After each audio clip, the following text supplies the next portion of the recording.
এইভাবে ধরলে আসলে বলের ফোর্সটা পাওয়া যায়। এটা কি দুই আঙ্গুলে ধরলেন? আচ্ছা, আপনি পেস বলেন নাকি স্পিনার? স্পিনার। স্পিনার। আর এখন নেক্সট কোয়েশ্চেন করেন হচ্ছে কি স্পিন করি। গতদিন আমি বলেছিলাম বল স্পিন করি। তো আজকে আমি জানি আসলে লেগ স্পিন করি আমি। ওকে। কিভাবে বলটা ফেলেন একটু যদি দেখাতেন?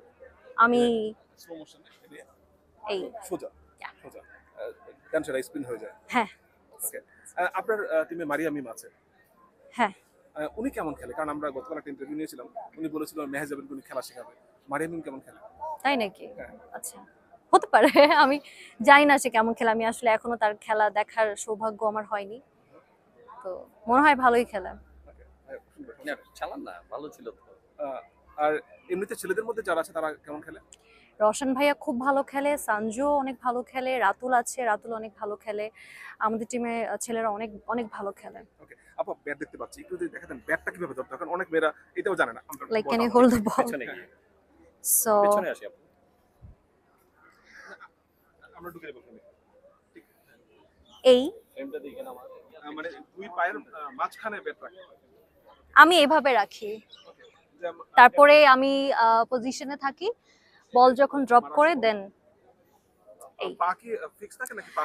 ডিপেন্ড করে আসলে। অনেক সময় দেখা যায় যে বল আসছে, আমার একটু একটা পা লাইক আগানো হতে পারে। ওটা আসলে ডিপেন্ড করে টোটালি। আর আমি যেহেতু প্রফেশনালি ক্রিকেট খেলি না, সো আমি সবসময় আমার যেটাতে কমফোর্ট ফিল হয়, যেভাবে আসলে বলটা আসে, আমার যতটুকু মনে হয় যে এতটুকু আমার মুভ করা উচিত, আমি ততটুকুই মুভ করি। আর আমার মনে হয় যে আমার এখনো সেই ক্যাপাবিলিটি আসেনি আমি কাউকে মানে শিখাতে পারবো।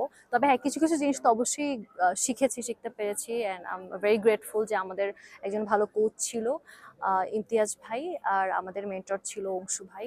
আমাদেরকে খুবই সাপোর্ট করেছে এন্ড বলেছে কোনো প্রেসারে খেলার দরকার নেই, তোমরা ফান করো, আর বাকিটা আসলে আল্লাহর ইচ্ছা। আপু একটা কমেন্ট কোশ্চেন করি, সবসময় যেটা করি সেটা হচ্ছে যে ওই যে যখন আমরা এই খেলাটা কভার করছি, অনেক লোকরা দেখছি যে মেয়েদের ক্রিকেট খেলা নিয়ে বিভিন্ন ধরনের কমেন্ট করছে। এই বিষয়টা নিয়ে আপনি নারী ক্রিকেটার, সেলিব্রিটি ক্রিকেটার, কি বলবেন?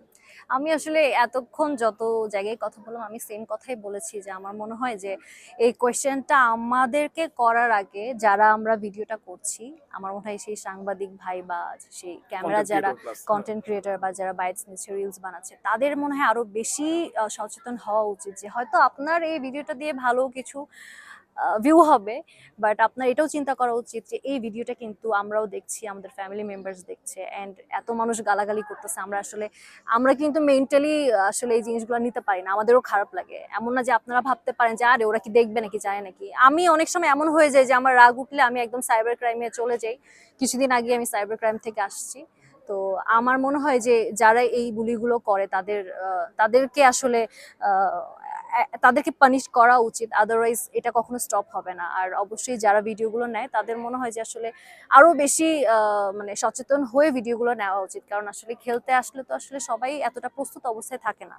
আমরা যখন অ্যাক্টিং করি তখন আমরা সবাই প্রস্তুত থাকি, আমাদের আশেপাশে মানুষ থাকে যে আমাদের ড্রেস ঠিক করার জন্য, কোনটাতে অড লাগছে, কোনটা ঠিক করতে হবে, বাট এখানে তো সেই অপশনটা নাই, আমরা তো আসলেই খেলতেছি।